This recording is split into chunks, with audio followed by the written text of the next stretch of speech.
as she walks through a snow shower, breaking a path through the ice. She passes a high ice tower which penetrates the Hi Genderqueer chat, it's Cole.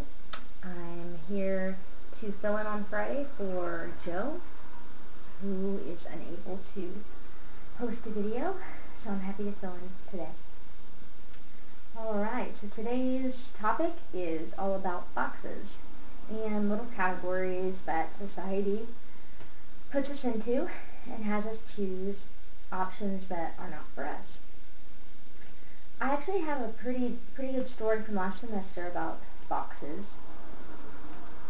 It was actually a history class I was taking, a really great class, and some of the psychology students came in near the end of the semester. They were doing their, it was like grad students doing their research.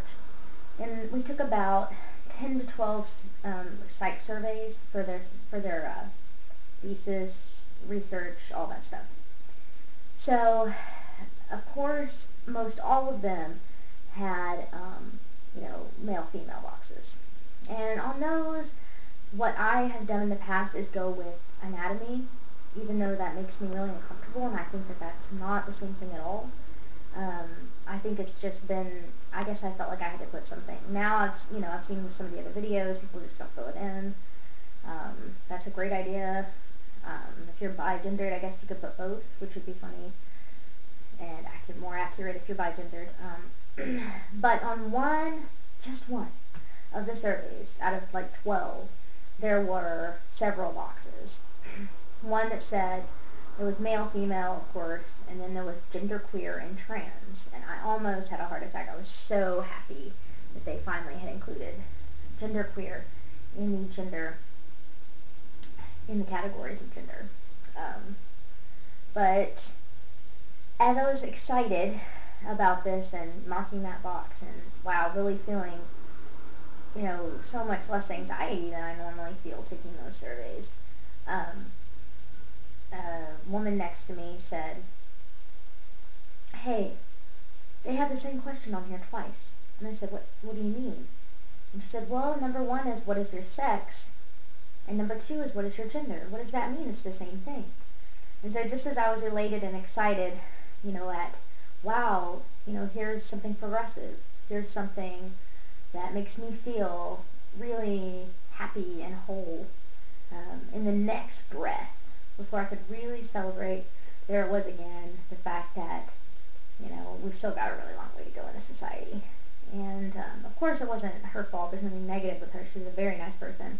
She just didn't have the education. She'd never even thought of it. And to say that to a genderqueer person is pretty funny also. But obviously she didn't recognize that. And I don't really announce it in every class that I have that I'm genderqueer. I mean, my friends, of course, anybody I'm close to, and really also people that I don't know very well. If I'm interacting with them and it comes up, then yes, of course. But, I don't just go up in front of the class and announce it. I try to present in a way that portrays that my gender is variant, and I hope that people will ask so that I can, explain and educate, because I'm really passionate about that. I think that's really important. So, I guess from now on, if I have a gender box issue, I probably won't put anything either way.